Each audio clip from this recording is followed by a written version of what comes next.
विजयाचा दावा? माझ्या मला मुंबईचा जसा कमी अनुभव आहे, परंतु राजकारणामध्ये जो विचार नेहमी पाहिलेला आहे, कोणी एकत्र आल्याने काही फरक पडत नाही.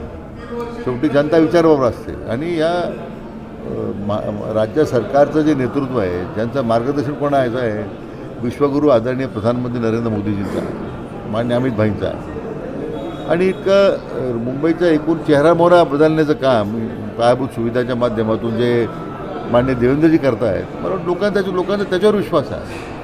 महापालिकाची अनेक वर्ष शिवसेनेकडे सत्ता राहिल्याच्या नंतर काय मुंबईची अवस्था, मराठी माणूस तिथून बाहेर पडला, मराठी माणसं उद्ध्वस्त झाले, फक्त मराठी माणसाच्या नावावर राजकारण झालं. आज तुम्ही पाहा जेवढी घरं मुंबईची बांधली जातात रोज त्या शिवसेनेच्या काळामध्ये, कोण राहतं याच्यामध्ये? मराठी माणूस कोण दिसतो का? फक्त भावनिक राजकारण अनेक वर्षी केला तर लोकांनी ते ओळखलेलं आहे. आणि म्हणून मला वाटतं कोणी येण्याने फरक पडत नाही. याचं कारण असं की मराठी माणसाच्या पाठीमागे भक्कम उभं राहण्याची भूमिका आहे, फक्त हे आमचा वापर करून घेतला आता हे लोकांना समजलेलं आहे. तर मला वाटतं जनतेनं आता भारतीय जनता पक्ष आणि महायुतीबरोबर राहण्याचा निर्णय घेतलेला आहे आणि तो मुंबईच्या जो विधानसभेचा निकाल आपल्याला पाहायला मिळाला तोच आता महापालिकेत पाहायला मिळेल. ठाकरे ब्रँड कुठं राहिला? ज्या दिवशी त्यांनी औरंगजेबच्या कबरीवर फुलाची उधळण केली संभाजीनगरला, औरंगजेबच्या कबरीचं उदात्तीकरण केलं, त्या दिवशी तर धुंदो संपलेला आहे, त्याचा ब्रँड संपला.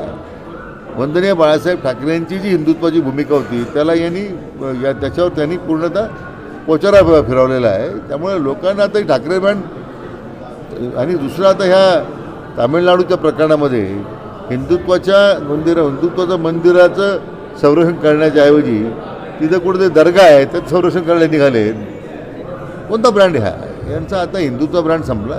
वंदनीय बाळासाहेबांनी उभी केलेली एवढी मोठी संघटना जी होती ती त्या संघटनेला टिकवता आली नाही.